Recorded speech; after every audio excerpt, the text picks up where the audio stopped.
This is a reading from the poem of the Man God by Maria Valtorta, Volume 1, Episode 128. Jesus at the Clear Water. You shall not covet your neighbor's wife. 12th of March, 1945. Jesus passes through the middle of a very large crowd, and they call him from all directions. Some show their wounds, some mention their misfortunes, some simply say, "Have mercy on me." Some show him their little children, and ask him to bless them. The clear, calm day has brought a great many people. When Jesus is almost in his place, a plaintive cry is heard from the little path that leads to the river. "Son of David, have mercy on an unhappy man." Jesus looks in that direction, and so do the crowd and his disciples, but a box thicket conceals the pleading man. "Who are you? Come out." "I cannot.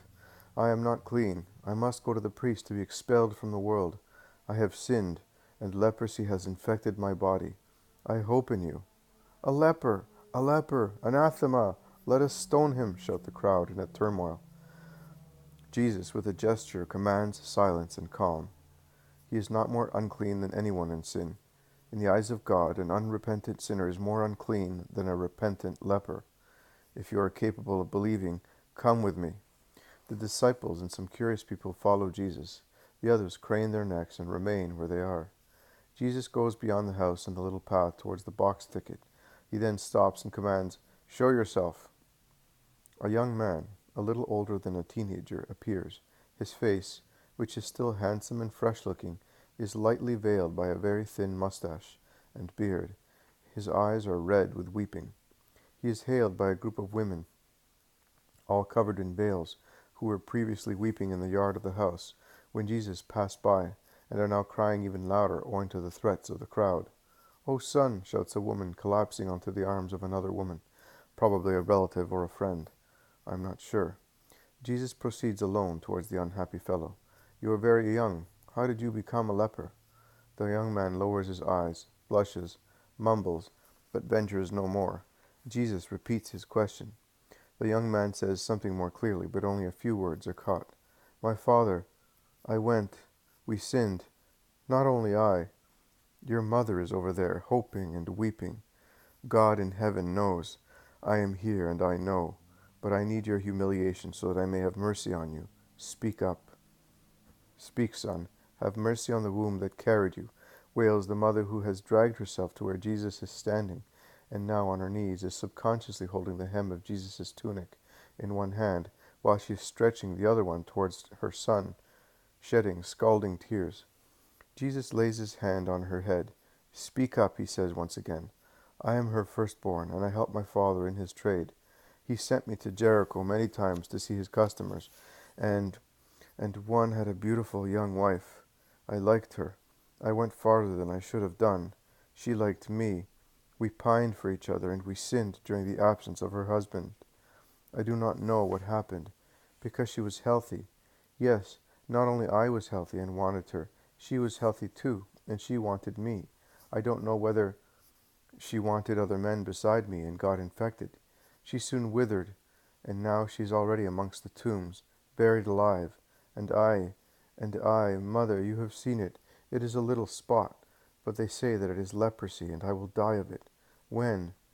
No life, no home, no mother. Oh, mother, I can see you, but I cannot kiss you. Today they are coming to rip my clothes and expel me from home, from the village. I am worse than dead, and I will not even have my mother to mourn over my corpse." The young man is weeping. His mother looks like a tree violently shaken by the wind. She is sobbing so convulsively, people comment with contrasting feelings.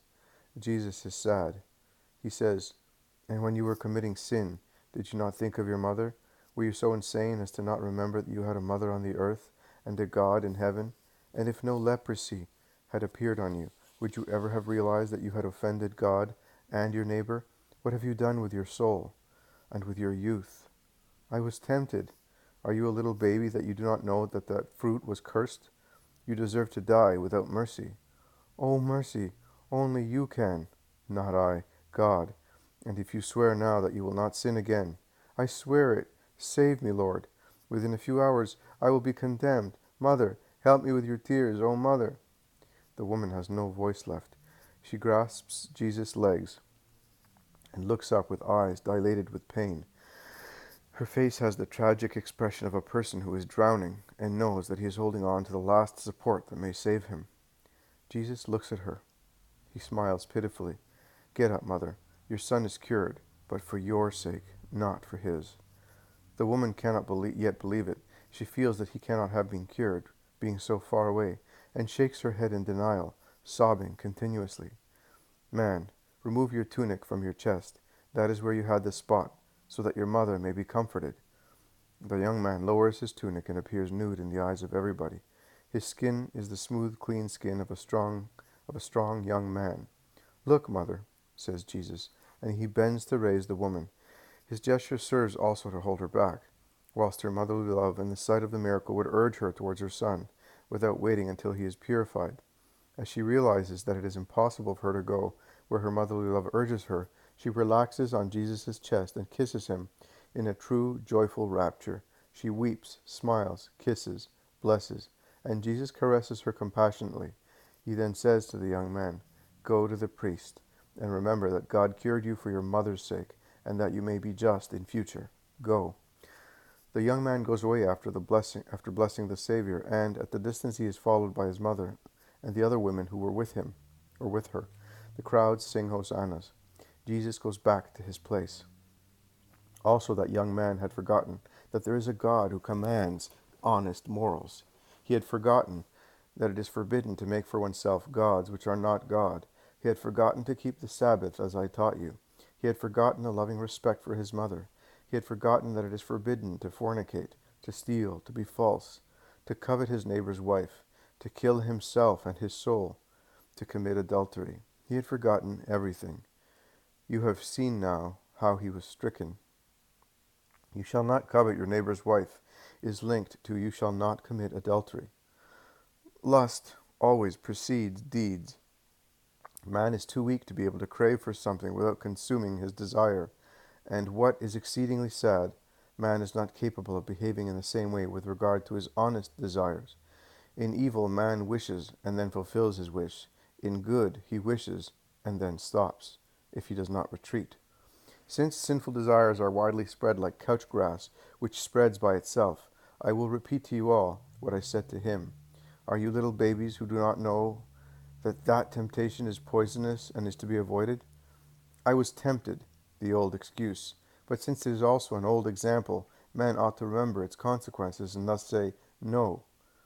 Our history does not lack examples of chaste people who persevered as such, notwithstanding all the allurements of sex and the threats of violent people.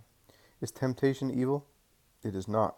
It is the work of the evil one, but who overcomes it turns it into glory.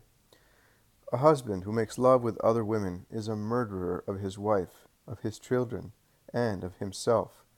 Who enters his neighbor's abode to commit adultery is a thief, and one of the most cowardly. Like a cuckoo, he enjoys somebody else's nest, without any expense. Who deceives the good faith of a friend is a forger, because he simulates a friendship, which in fact he does not have. Who behaves thus dishonors himself and his parents. Thus can God be with him? I worked the miracle for that poor mother, but I feel such disgust for lewdness that it upsets me. You shouted out of fear and horror for leprosy. My soul shouted out of disgust for lewdness. I am surrounded by all possible miseries, and I am the Savior of them all. But I prefer to touch a corpse, a just man whose putrefied flesh has been honest and who is in peace with his soul, rather than go near anyone who smells of lust. I am the Savior, but I am the innocent one. That should be remembered by all those who come here or speak of me, imputing to my person their own passions. I realize that you would like something else from me, but I cannot. The ruin of a youth, hardly formed and already demolished by lewdness, has upset me more than if I had touched death. Let us go to the sick people, since I cannot be the word, owing to the nausea that chokes me. I shall be the health of those who hope in me. Peace be with you. Jesus, in fact, is very pale, as if he were suffering. He smiles again only when he bends over sick children, or the invalids lying in their stretchers. Then he is himself once again. particularly when he puts his finger into the mouth of a little dumb boy about 10 years old and makes him say Jesus and then Mummy. People walk away very slowly. Jesus stays and walks in the sunshine, which floods the yard, until the Iscariot goes up to him and says, Master, my mind is not at rest. Why, Judas? Because of these people in Jerusalem. I know them. Let me go there for a few days. I am not asking you to send me there by myself. On the contrary, please do not allow that. Send Simon and John with me. They were so good to me in our first journey in Judea. One dampens my zeal, the other purifies my very thoughts. You cannot believe what John means to me. He is dew on my ardor, and oil on my agitated water. Believe me, I know. You must not be surprised, therefore, if I am so fond of him. He is my peace. But you too, if you are always good, will be my consolation, if you make use of the gifts of God, of which you have many, in doing good, as you have been doing for some days. You will become a true apostle. And will you love me as you love John? I love you just the same, Judas, only I will love you without any anxiety or sorrow. Oh, Master, how good you are! You may go to Jerusalem, but it will be to no avail. But I do not want to disappoint your desire to help me. I will tell Simon and John at once. Let us go. You see how your Jesus suffers for certain sins? I am like one who has lifted a weight which was too heavy. Never give me such pain. Never again. No, Master, I love you. You know, but I am weak. Love fortifies. They go into the house, and it all ends. And it is better so, because I feel ill, morally, and you know the reason. Physically, either because it is passion time, or because I have written too much. I do not know exactly why. In this terrible period I often have a temperature, and I suffer from pains in my lungs, spine, and abdomen. I think that Compito is the village to which the author was evacuated during the war, is still affecting me. I am suffering the consequences of all the dampness and lack of sunshine in that dear village.